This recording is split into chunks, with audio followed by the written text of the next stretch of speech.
Hello friend, मैं physics point by Dinesh sir. My YouTube channel real physics classes 101 में आपका स्वागत है। इस कोरोना की महामारी में ऑफलाइन क्लास स्टार्ट न होने की वजह से हमें इस यूट्यूब चैनल पर आना पड़ा है। जो भी छात्र इस यूट्यूब चैनल के माध्यम से फिजिक्स अपनी अच्छी कंटेस्ट करना चाहें तो इस यूट्यूब चैनल को लाइक कर सकते हैं, शेयर कर सकते हैं, सब्सक्राइब कर सकते हैं। चलो देखते हैं। तो इससे पिछले वीडियो में मैंने आपको बताया था कि आवेश क्या होता है, चार्ज के बारे में बताया था। इसका थोड़ा सा टॉपिक यहाँ पर अपना थोड़ा अधूरा रह गया था, उसको पूरा इधर करते हैं। तो आवेश के अन्य मात्रक की बात करें। आवेश के अन्य मात्रक,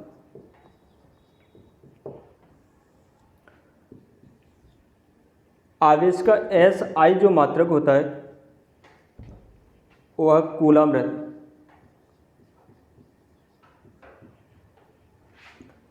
आवेश का जो CGS मात्रक होता है, CGS पद्धति में जो मात्रक होता है वो स्थिर कूलम होता है।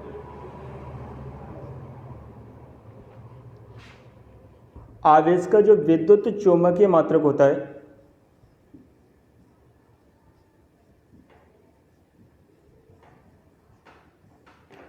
विद्युत चुम्बकीय जो मात्रक होता है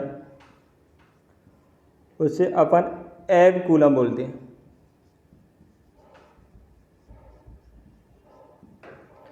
और आवेश के जो अन्य मात्रक होते हैं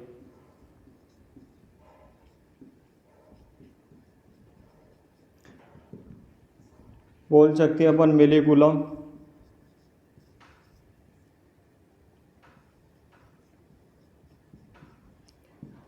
जिसे अपन MC बोलेंगे, माइक्रो कूलम,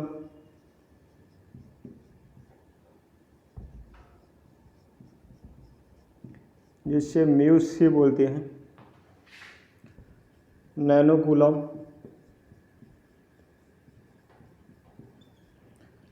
जिसे NC बोलेंगे। अब बात करते हैं मात्रकों में संबंध। जो आवेश के मात्रक होते हैं इसमें क्या संबंध है। आवेश के मात्रकों में संबंध,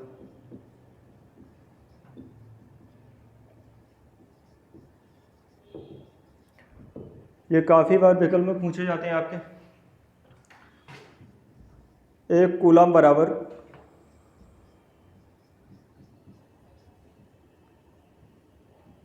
कितने स्थिर कूलम होते हैं।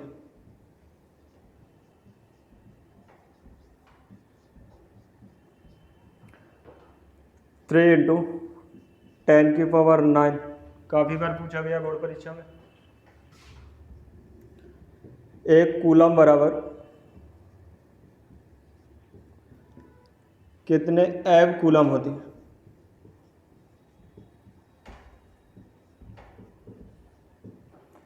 वन अपॉन में लिखेंगे 10। एक मिली कूलम बराबर या एक मिली बराबर 1 M लिख सकती है 10⁻³ एक माइक्रो कूलम या एक माइक्रो,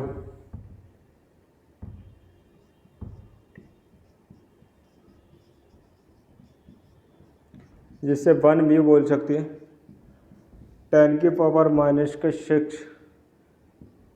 इसके बाद पूछा जा सकता है एक नैनो बराबर कितना होता है। 1N बोलेंगे, इसको लिख सकते हैं 10⁻⁹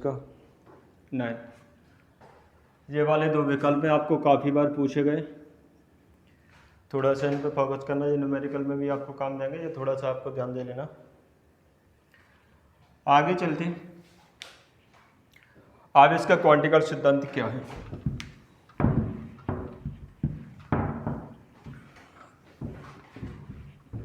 ये तो आपके मात्रकों में संबंध है, थोड़ा सा फोकस करना था इन पर। अब क्वेश्चन बनता है यहाँ से, आवेश का क्वांटिकल सिद्धांत क्या होता है।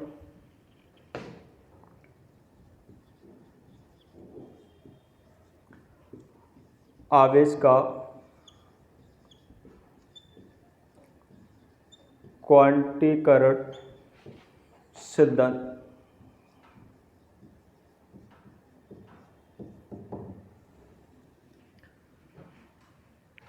फॉर्मूले के आधार पर अपन निकालते हैं इसकी परिभाषा, डेफिनेशन।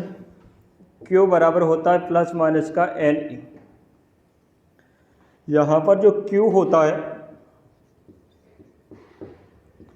वो होता है टोटल चार्ज, यानी कुल आवेश। एन होती है, वो होती है इलेक्ट्रॉनों की संख्या।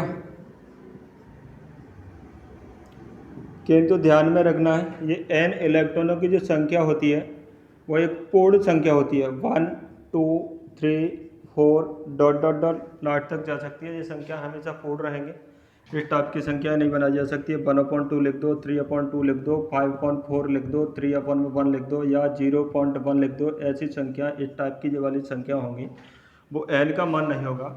एन की जो संख्या प्राप्त होंगी वो संख्या हमेशा पूर्ण संख्या होंगी। बटे वाली संख्या, पॉइंट वाली संख्या ये अपन को प्राप्त नहीं होंगी। यहाँ पर ई होता है इलेक्ट्रॉन, और इलेक्ट्रॉन का जो मान होता है,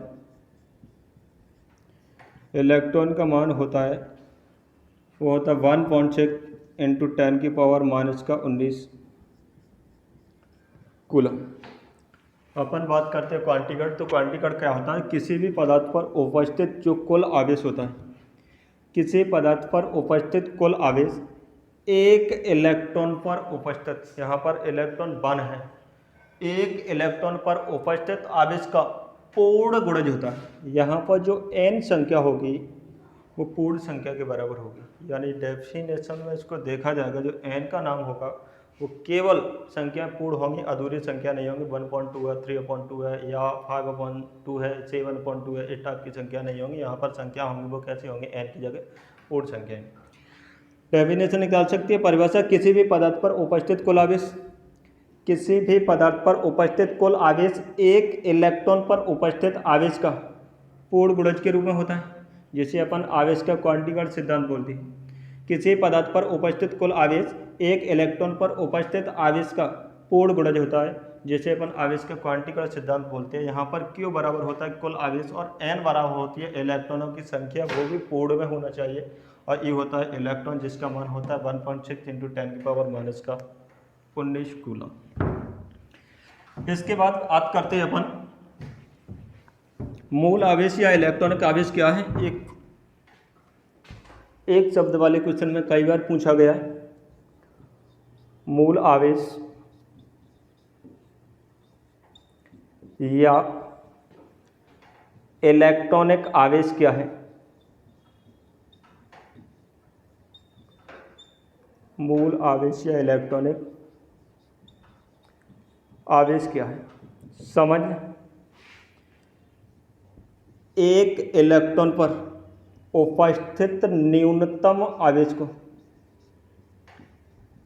अपन मूल आवेश या इलेक्ट्रॉनिक आवेश कहेंगे। एक इलेक्ट्रॉन पर जितना कम से कम मान होता है, और एक इलेक्ट्रॉन कम से कम जो मान होता है उसी को अपन क्या कहते हैं, मूल आवेश या इलेक्ट्रॉनिक आवेश कहते हैं। तो एक इलेक्ट्रॉन पर सबसे जो कम मान होता है वो होता है अपना, मैंने पहले ही बताया था, 1.6 × 10⁻⁻19 कूलम रहता है।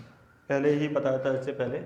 एक इलेक्ट्रॉन पर जितना कम से कम, न्यूनतम का मतलब होता है कम से कम, तो एक इलेक्ट्रॉन पर उपस्थित न्यूनतम आवेश को अपन क्या कहते हैं, मूल आवेश या इलेक्ट्रॉनिक आवेश कहते हैं।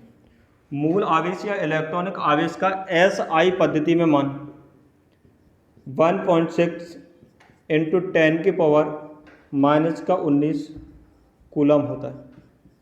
अगर इसी मान को अपन CGS पद्धति में देखना चाहें कि मूल आवेश या इलेक्ट्रॉनिक आवेश का मान CGS पद्धति में क्या होगा, तो मैंने आपको बताया था कि कूलम को अपन स्थिर कूलम में चेंज करना चाहें तो यहाँ पर मैंने इससे पहले डेफिनेशन में उसमें उधर बताया था कि एक कूलम बराबर होता है 3 × 10⁹ स्थैत कूलम।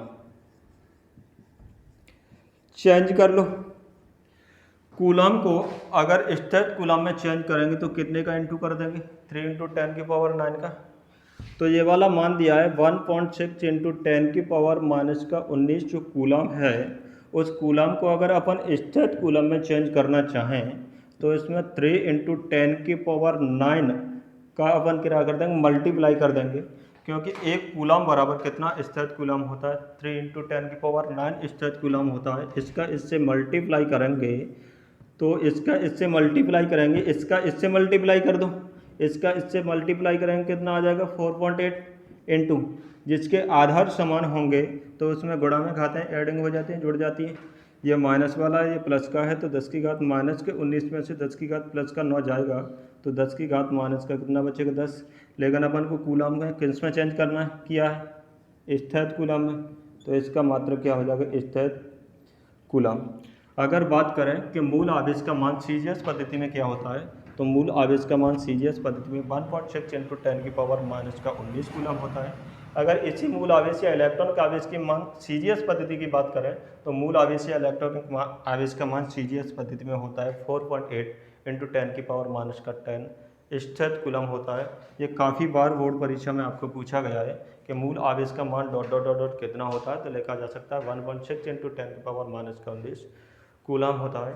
या फिर पूछा जा सकता है कि इलेक्ट्रॉन पर न्यूनतम आवेश का मान कितना होता है, तो लिखा जा सकता है 1.6 × 10⁻19। या अपन को पूछे इलेक्ट्रॉनिक आवेश का मान कितना होता है, तो जो न्यूनतम मान ज़्यादातर इसी को पूछेगा कि 1.6 × 10 कितना होगा -19 कूलम होगा। इसके बाद अपन आगे देखते हैं। इसके बाद बात चलती है कि आवेश था तो इसकी उत्पत्ति कैसे हुई थी। आवेश की उत्पत्ति का जो सिद्धांत बनाया गया था वो किस प्रकार से अपन को प्राप्त हुआ था, तो आगे बढ़ते हैं। आवेश के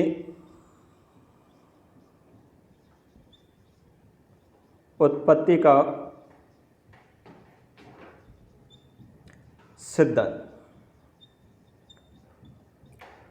तो इससे पहले वाले पिछले वाले वीडियो में मैंने आपको बताया था आवेश धनात्मक ऋणात्मक होता है। उसमें क्या किया था, जब कांच की छड़ को रेशम के कपड़े पर घर्षण के साथ कराया गया था, जब कांच की छड़ को रेशम के कपड़े के साथ रगड़ा गया था, घिसा गया था, तो कांच की प्लेट में से इलेक्ट्रॉन निकले और किस में चले गए थे, रेशम के कपड़े में चले गए थे। इसी एग्जाम्पल तौर पर मैं आपको यहाँ पर बता देता हूँ। एक ले लेंगे कांच की छड़, इसको मान लेना कांच की छड़,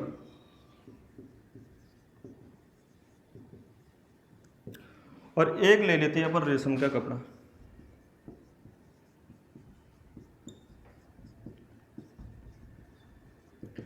जब कांच की छड़ को रेशम के कपड़े पर घिसा जाएगा, कांच की छड़ का घर्षण रेशम के कपड़े से कराया जाता है, तो कांच की छड़ में से इलेक्ट्रॉन निकलकर रेशम के कपड़े में चले जाते हैं। जब कांच की छड़ को रेशम के कपड़े पर सिल्क कराया जाता है, घिसा जाता है, तो कांच की छड़ में से इलेक्ट्रॉन निकलकर रेशम के कपड़े में पहुंच जाते हैं। तो अपन ये समझे गए होंगे कि इसमें से इलेक्ट्रॉन निकलते होंगे और इसमें जाते होंगे, तो इसमें से इलेक्ट्रॉन बाहर निकलेंगे, तो इसमें इलेक्ट्रॉनों की क्या होगी, कमी होगी। जब इसको इस पर घिसा जाता है तो इसमें से इलेक्ट्रॉन निकलकर किस में जाते हैं, रेशम के कपड़े में। जब इसमें से इलेक्ट्रॉन निकलकर रेशम के कपड़े में जाएंगे, इस कपड़े में पहुंचेंगे, तो इसमें इलेक्ट्रॉनों की क्या होगी, अधिकता होगी। ये बात मैंने आपको दोनों प्रकारों में बताई थी, कांचाम आवेश या धनात्मक आवेश, रंजनी आवेश या ऋणात्मक आवेश वाला जो मैंने आपको क्वेश्चन बताया था, वहाँ पर मैंने बताया था कि जिस पदार्थ पर इलेक्ट्रॉनों की कमी होती है वहाँ पर धन आवेश आता है, और जिस पदार्थ पर इलेक्ट्रॉनों की अधिकता होती है वहाँ पर ऋण आवेश क्या हो जाता है, उत्पन्न हो जाता है। तो इसी एग्जाम्पल तौर पर इसकी उत्पत्ति की बात करें तो उत्पत्ति कैसे हुई थी। जब दो वस्तुओं को आपस में घिसा जाता है, जब दो वस्तुओं को आपस में घिसा जाता है तो एक वस्तु से इलेक्ट्रॉन निकलकर दूसरी वस्तु में चले जाते हैं, जिससे पहली वस्तु में इलेक्ट्रॉनों की कमी के कारण धन आवेश उत्पन्न हो जाता है, और दूसरी वस्तु में इलेक्ट्रॉनों की अधिकता के कारण ठीक उतना ही ऋण आवेश उत्पन्न हो जाता है जितना पहली वस्तु में क्या होता है, धन आवेश उत्पन्न होता है। जैसे अपन क्या कहते हैं, आवेश की उत्पत्ति का इलेक्ट्रॉनिक सिद्धांत बोलते हैं। जब दो वस्तुओं को आपस में घिसा जाता है तो एक वस्तु से इलेक्ट्रॉन निकलकर दूसरी वस्तु में चले जाते हैं, जिसके कारण पहली वस्तु में इलेक्ट्रॉनों की कमी के कारण धन आवेश उत्पन्न हो जाता है और दूसरी वस्तु में इलेक्ट्रॉनों की अधिकता के कारण ऋण आवेश उत्पन्न हो जाता है, जिसे अपन आवेश की उत्पत्ति का इलेक्ट्रॉनिक सिद्धांत बोलते हैं। समझ में आ गया होगा मेरे।